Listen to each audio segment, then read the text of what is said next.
So you've taught in years past, and you quickly realize that while having a cute themed classroom can be important, there's a lot more to setting up a good classroom over summer break. Well, today we're going to be diving into how to create a distraction-free classroom this back to school season. So with that being said, let's dive in. Hey, teacher bestie. My name's Helena, and I'm the creator of the Present Teacher Podcast. I'm a first year teacher coach, and in this podcast, you are going to learn everything from simple, actionable classroom management, social emotional learning, and teacher wellness strategies. You know that impact you want to make in the classroom? Well, we're going to make it happen here.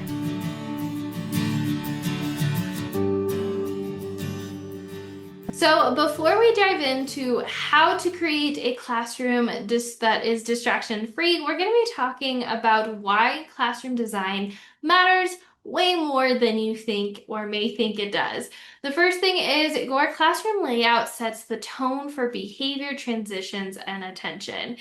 I personally, my first year of teaching, I did not pay attention at all at my classroom layout, and the results were there was a lot of disruptive behavior in my first couple weeks of school. I was constantly putting out fires, and whenever my students went up to go get something, they would often use that time to go talk or distract others and get off task.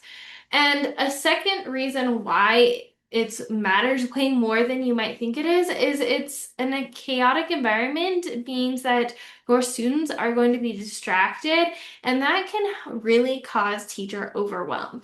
When it feels like your students are constantly out of their seats, not doing what they're supposed to, it can be really hard to feel like you can actually do what you're supposed to, which is teach. The third thing is an intentional distraction-free classroom helps several different things. It helps students stay focused. It helps reduces questions about routines. It supports independence, and it makes classroom management easier because it prevents a lot of disruptive behavior from happening in the first place. 9 times out of 10, a lot of disruptive behavior happens when you are doing transitions. And if you are constantly transitioning to grab resources to go from one activity to another, and your classroom environment doesn't support that, that just means that you're going to have a lot of disruptive behavior you're going to have to address. Whereas when you intentionally set up your classroom and you focus on minimizing the amount of times your students have to get up out of their seat to grab resources and to transition, then that means you're just minimizing the amount of time you have to deal with disruptive behavior. So now that we talked about why classroom design matters way more than you might think it does, let's talk about some common mistakes new teachers make while setting up their classroom. The first thing is over decorating the walls. When you have too much going on, it honestly can be overwhelming to your students. Have you ever gone into somewhere? A great example of this is my husband and I were going yard sale shopping, and we found this flea market, and when we walked in there was so much stuff all the way from the floor all the way to the ceiling. Every single nook and cranny had something in that store, and it was extremely overwhelming, so much so that I didn't feel comfortable staying there for a long period of time, and I was extremely overwhelmed. I didn't actually end up purchasing anything. Well, the same thing goes for our classrooms. If you have too much clutter and too much stuff, it can be really hard for your students to focus, and it can be extremely overwhelming. The second thing is poor traffic flow. If you're not going through what a typical school day looks like and what it's going to be like for your student to come in all the way to all the things they're going to do throughout the day to leaving the classroom, you're going to have materials, desks, and furniture blocking a lot of the easy paths to get from point A to point B, and it's going to create congestion, meaning you're going to have a lot of students in one focal area. And what happens when our students get together? Well, I can tell you from experience at the primary level, it's a great opportunity for students to do things like, I don't know, poke at each other, to make fun of each other, to play, to do stuff that's off task. Whereas if you have a well thought out, laid out classroom, it's a lot easier for them to get from point A to point B and not have to navigate a bunch of furniture or clutter in order to get there. So making sure you're intentional and walking through what a typical school day looks like is really important. The next thing is Another mistake teachers make when it comes to setting up their classroom is they have no clear zones. It is so much easier for students to recognize what they're supposed to be doing and the expectations when they are in a specific zone. For example, it is a lot easier for a student to remember and recall the expectations of getting in line when you line up in a specific area versus if you were to line up wherever in the classroom. It is a lot easier for students to remember what it should look like and sound like during whole group learning when the teacher is talking, when they have a specific area to learn whole group versus when they are at their desk and they can play with things and random stuff they find on the floor.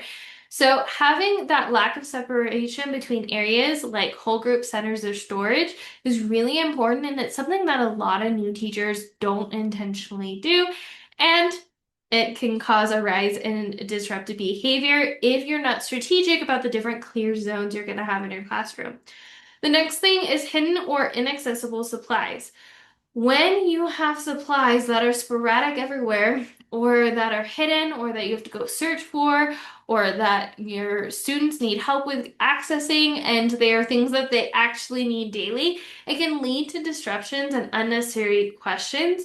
And when you have it sporadically across the room, it's leading to conversations while accessing the supplies and getting off task. If you have one student go over here to sharpen their pencil while another one goes over here to grab a glue stick while this one goes to the front for some scissors, all of this is just causing overwhelming chaos. And it's easy for those 4 or 5 students to then, as they're getting up, to talk to 4 or 5 people as they're grabbing their resources. Another mistake new teachers make when it comes to setting a distraction-free classroom is that they have decor before function. The room might look cute, but it doesn't actually work. There is no actual flow, and the reality is they're going to spend a lot of time those first couple of weeks addressing disruptive behavior. In fact, the whole school year addressing disruptive behavior because they focused on the cute but not the practical. So now that we talked about some of the mistakes a lot of teachers make to creating a distraction-free classroom, let's talk about some key elements to designing a distraction-free classroom with intention. So the first thing is to have clear zones for activities. This could look like having a whole group area, an independent work area, a small group area, a teacher's desk. These zones are really important because students understand purpose and expectations better for each space. For example, the expectations for the library zone, the classroom library zone, is going to be completely different than the whole group area. So creating different zones in your classroom is really, really important. What I like to do over the summer is I actually like to take a video of my classroom and I like to sit down and actually sketch the different zones in my classroom.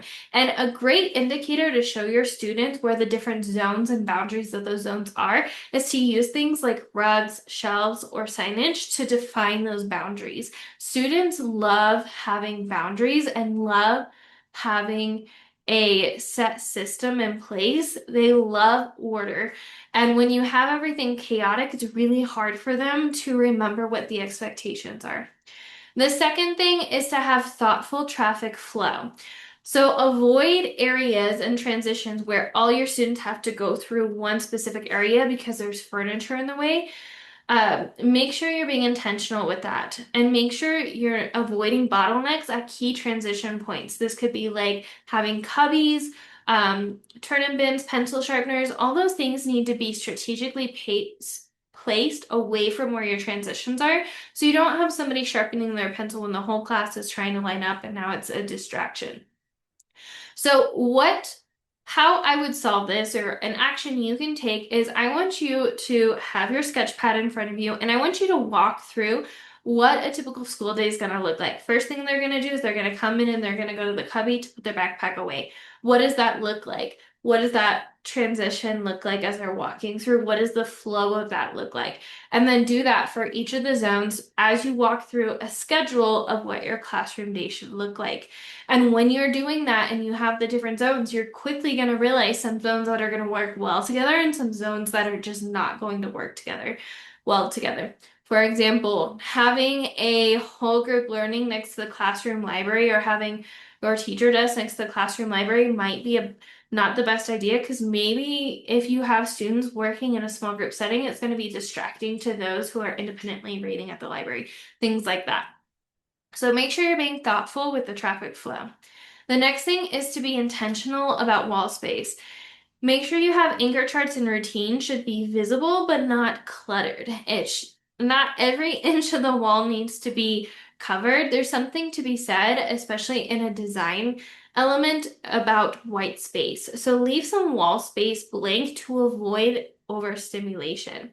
Use neutral colors and clean lines to keep the room feeling calm. There's a lot to be said about the color theory and how they make you feel in the classroom, so make sure you're intentional about that and what kind of classroom you want to have. The next thing is to make sure everything is accessible and student-friendly materials. Use labels and picture cues so students can find and return items independently without having to stop instruction and ask you where things are. Make sure you have open shelving is better than closed cabinets for those daily supplies. I personally have a student resource center where I keep all of my students' materials that they will have access to on a daily basis in one area. And what I do is during those first couple weeks of school, I teach the classroom procedure and expectation, what it should look like and sound like to go grab those individual resources and how there should be one person up at a time or my table helpers up at a time to go grab those resources as opposed to the whole class gathering in that one area. And all of those resources are in an open shelf bookshelf, whereas the materials like manipulatives they're not going to be using every day are in closed cabinets put away, so they're not pausing instruction or pausing in the middle of independent work time to ask me what those materials are and why they're not using it. So making sure you're being intentional about what materials are being visible for students in open shelves and which ones are being closed cabinets so that they're not a distraction to your students, and use consistent color coding or symbols for subjects or groups. So, for example, if you have a red group, make sure they have a red caddy with their supplies, stuff like that. And the last tip is to minimize visual clutter. Cover open storage with fabric bins, curtains, or cabinet doors. Like I said, to make sure it's not overwhelming to your students, I like to put the manipulatives that we only use a couple times a year away where my students can't see it and they only can see the materials they're going to have access to on a daily or practically daily basis.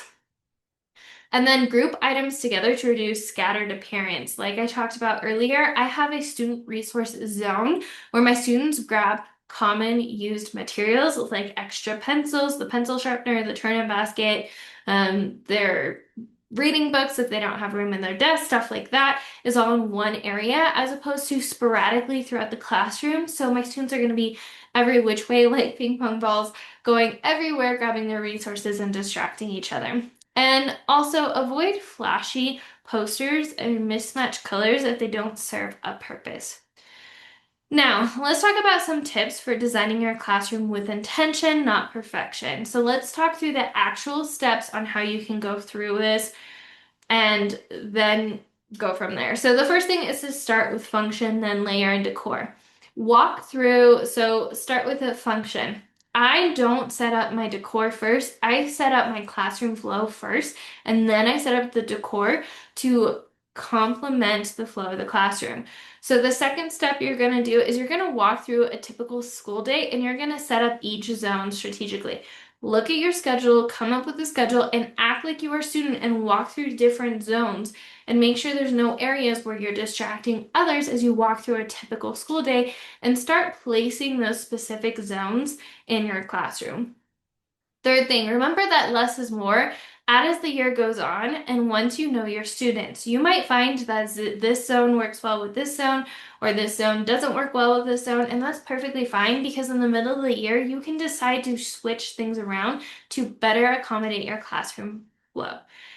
And then another thing, make everything serve a purpose, especially wall space. Design is cute, and I like having little affirmations in certain areas of my classroom, but I make sure that areas and zones like the whole group learning or the small group learning really have strategic and important visuals that are going to aid in learning, especially for those wall spaces, as opposed to just decor. And the last thing, ask yourself, can students navigate this room without me asking me 100 questions a day? Or are they going to have a million questions where things are?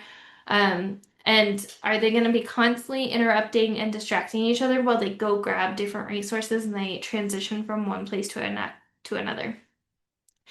So, as a recap, that's everything in regards to creating a distraction-free classroom. So, let's recap what we talked about so far. We talked about why classroom design matters more than you may think. We also talked about some common mistakes new teachers might make when setting up their classrooms. The third thing we talked about were key elements to designing a distraction-free classroom. And the fourth thing, we talked about the actual tips and steps for designing your classroom with intention, remembering that it does not have to be perfect. You can always adapt and change things in the middle of the year. So that wraps up for everything in creating a distraction-free classroom. If you want to dive deeper into the classroom setup and back to school area, I have a couple resources for you. First, I have a ton of free resources wherever you're tuning in from. I have over 100 weeks worth of content now, so make sure to tune in wherever you're tuning in from and go check out what I've talked about in previous weeks because I have a ton of content. Second thing is if you want more back to school tips or setting up your classroom tips, I highly recommend you check out my free classroom setup guide.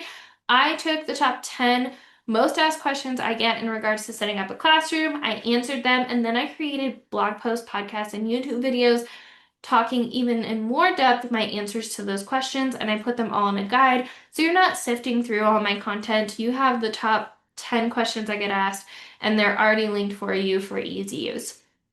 The third thing, if you want to use templates that I use in my classroom and that are done for you, that are editable, that's a fun word, editable, that you don't have to think about and you want some ideas on what an automated classroom can look like, make sure to go check out my classroom setup bundle. What I love about that is I actually have some Canva templates in there with the different zones in mind and some different layouts in mind already done for you, so you can just move a couple things and you'll have your classroom flow set up. So make sure to check that out. The third thing is if you want the strategy to setting up your classroom in just 4 weeks, I highly recommend you check out the Classroom Kickstart mini course. The bundle is where I give a lot of done for you templates. The mini course is where I give you the strategy. Week 1, we talk about how to strategically set up your classroom with flow in mind in a single week. Then we talk about classroom management for week 2. Week 3, we talk about family communication, like meet the teacher night, back to school night. And then week 4, we talk about planning and prepping and organization, like paper and digital organization, so that you're not focused on everything all summer and you can do it in less than 4 weeks. My goal with this program is to get you enjoying your summer more, working on your classroom less while still being ahead, while still having an automated classroom. So definitely check that out. What was your favorite tip about setting up a distraction-free classroom? Let me know in the comments or send me a DM. I would love if you could subscribe or leave a review wherever you're tuning in from. As always, remember we are stronger together, and I'll see you in the next one, Teacher Bestie. Bye! Thank you so much for joining me on today's episode. I hope that you were able to take away some value that will help you thrive inside and out of the classroom. It would mean the world to me if you could take 5 seconds right now and leave a review on this podcast. And if you found this podcast especially helpful, make sure to take a screenshot of this episode right now and tag me on your socials to let me know you're listening. As always, remember that we are stronger together with all the love in the world. Helena, aka the President Teacher. See you next time, Teacher Bestie.